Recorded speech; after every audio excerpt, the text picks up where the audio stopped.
Hello, welcome to Autocar, where I have the new Range Rover Sport SV, the performance version of the Range Rover Sport.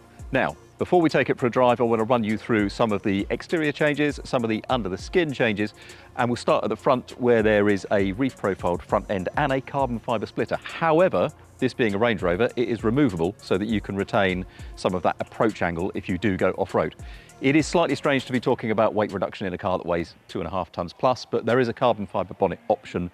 There are carbon fibre wheels, the largest fitted by an OEM, they're 23 inch. You don't have to have them, by the way, but they do save 35 kilos plus all round, and they are backed here also by optional carbon ceramic disc brakes, which put another 35 kilo weight loss, so the total weight loss from those two options is more than 70 kilos on their own. Moving around the back, there are side skirts and stuff, but there are also twin round tailpipes each side, which they say at Range Rover are more honest than the old square ones that you might remember from the SVR of old. But the real changes to this car happen where you can't see them, under the skin. Let's start with the suspension because that is the most novel piece of kit. There is a new rear subframe and suspension links, and there are twin chamber air springs which see the SV sit 10mm lower than the conventional Sport. However, there are no anti-roll bars because there is a linked hydraulic damper system instead. Range Rover calls this 6D because it is not just linked across the car left to right, but also diagonally and front to rear. Now that gives it not just roll control like, say, a McLaren has, but also pitch control fore and aft by pushing hydraulic fluid to the corner that needs it most to resist body movements. Range Rover says that while, say, a 48-volt electric anti-roll bar might be able to put something like 1600 Nm of torque into resisting roll, its 6D system can put 2300 Nm into that and 4000 Nm into pitch control. As you move through three drive modes, normal, dynamic and SV, which lowers the ride height by 15mm in SV mode, the force becomes greater and body movements ever tighter. Or, say at a cruise, it can slacken those off entirely. And because there are air springs, the ride height can be raised if you're off-roading. The engine is a 4.4 litre BMW sourced V8 that here makes 626 brake horsepower and 590 pounds-feet. It drives all four wheels through an 8-speed automatic gearbox. Range Rover says it's 15% more efficient than the old Range Rover Sport SVR, but these things are relative. This is a 22 to 24 mile per gallon car with a CO2 output of 267 to 282 grams per kilometre. If you're not put off by that, maybe you also won't be put off by the price. The SV in Edition 1 form, which is all of the first year's allocation and is all sold out, is £185,360 in the UK before options. The carbon wheels are £6,900 and the carbon ceramic brakes are £7,000, but the carbon fibre bonnet is standard. Now, all of that technical hardware should translate to a car with an extraordinary set of technical abilities, and as we will see a bit later, I will talk you through what it can do off-road, and I'll talk you through what it can do on a racetrack as well, which is a strange thing for a car to be doing. I don't think in 20 odd years of car testing I've been on many events, can't think of the last one, if any, where we do track work on a racetrack and off-road track on an off-road course at the same time, as Range Rover is really trying to demonstrate the full extent of this car's capabilities. But primarily, look, it's a road car. Is anybody really going to take this car to off-road extremes or on a racetrack on a track day? Seems unlikely. So let's just kind of focus on it as a road car. I'm in its comfort mode, and that means the dampers are pretty soft. They're in a sort of motorway environment. It almost lets everything really sort of ease right back. You know, there is a comfort valve in the dampers which eases right off and it lets the car mooch along. But at the same time, the steering is actually it's not calm like a Range Rover traditional or a Land Rover Defender. It's quite a quick rack.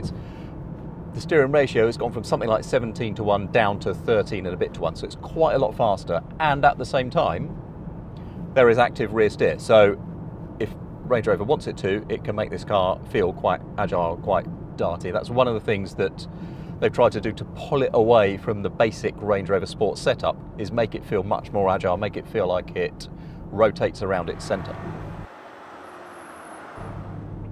Noise levels are very low. This is a refined car. I'm doing 90 kilometers an hour, the engine's spinning over at 1500 RPM. I cannot hear it.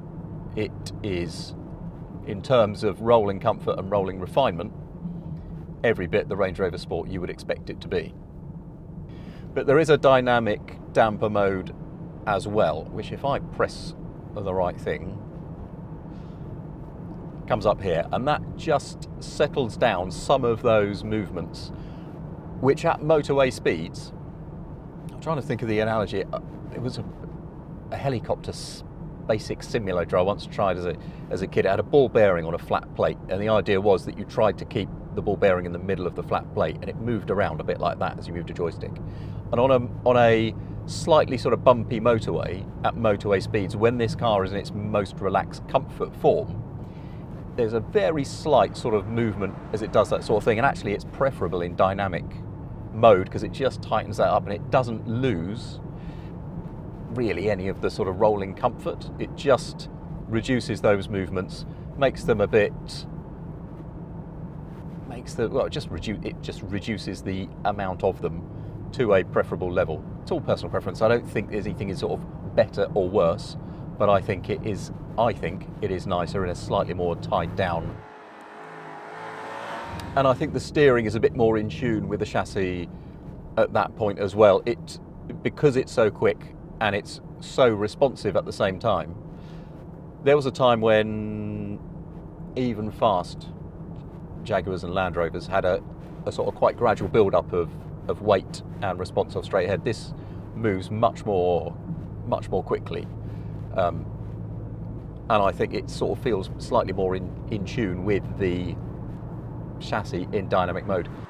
You can still change the weight of the steering, and actually I think if you put the steering in its comfort lightest form, chassis in dynamic, and you can preset that as one of your preset drive modes, that's where it's really nice.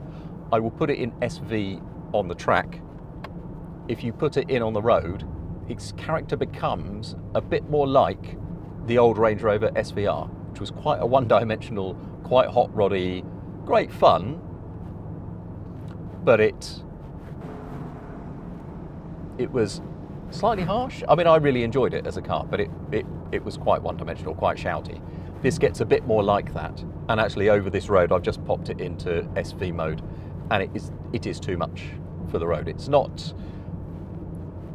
harsh as in high frequency harsh, but there's too much vertical movement to be a comfortable road car.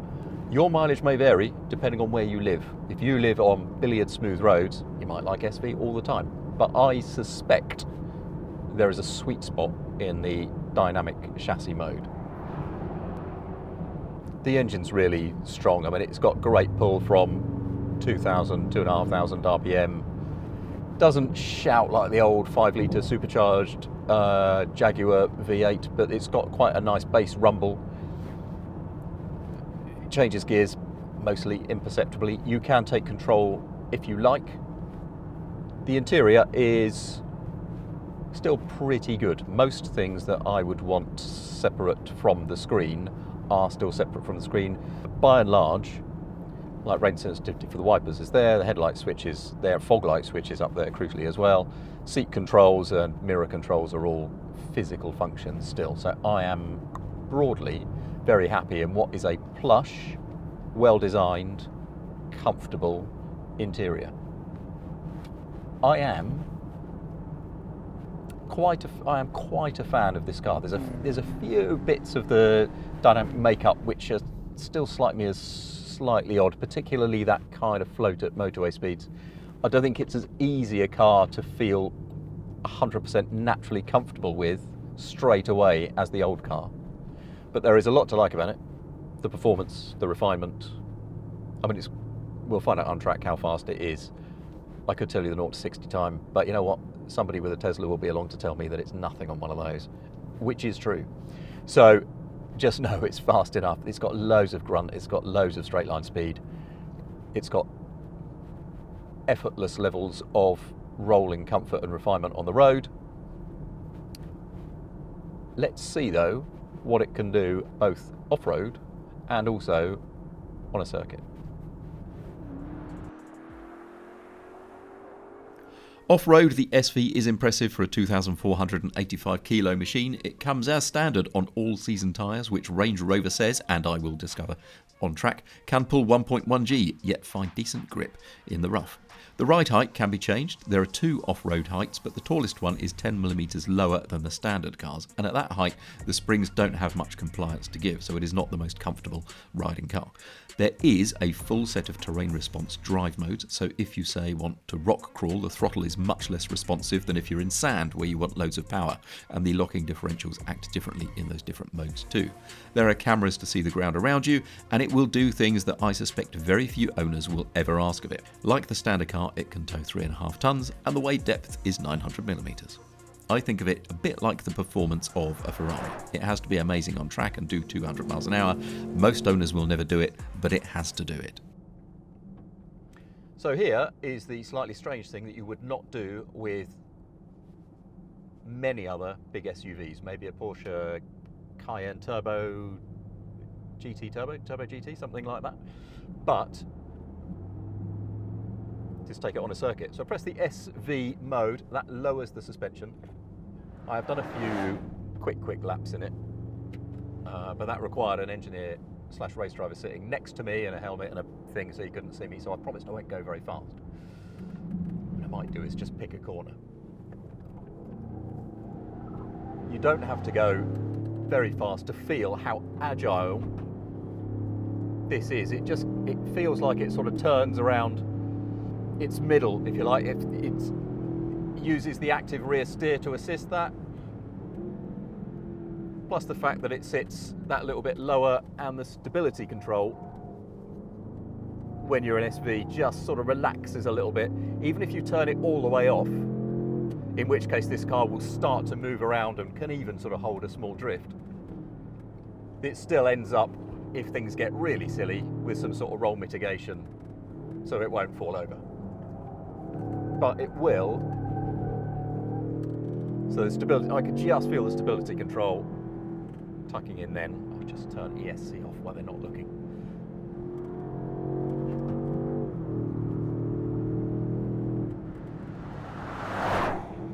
This engine's got so much torque. I mean, it revs to 7, but you kind of don't really need to put it anywhere near that amount. It does its best work through sort of 4 to 5 to 6. There's no point taking it all the way out because it's sort of diminishing returns at the top, and it's got so much torque that you end up taking a corner probably a gear higher than you would in a sports car, say. And then it just does that. I don't know if you can see the steering just ease off. Is it just, as you sort of trail the brake in, it wants to just come around in a way that a car of this size and this shape and this height kind of not really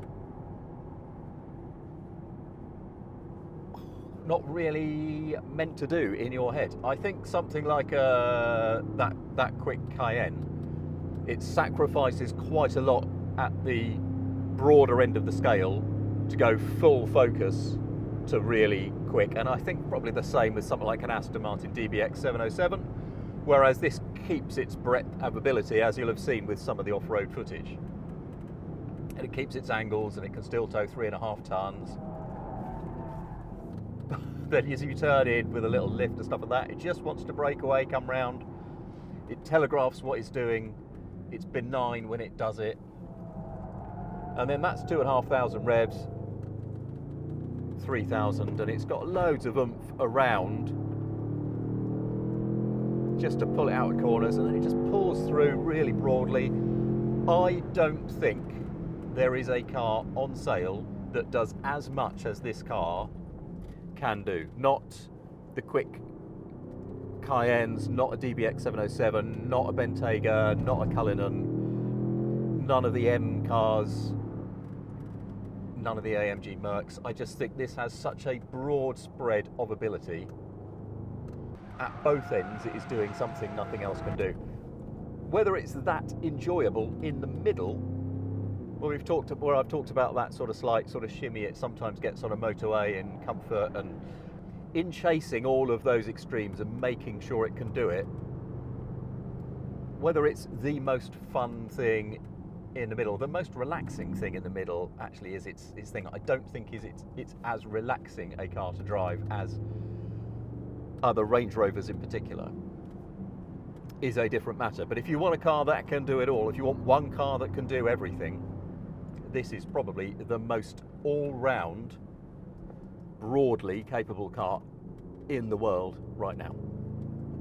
So thank you for joining me. I'm here quite often on YouTube. You can also find stuff at autocar.co.uk.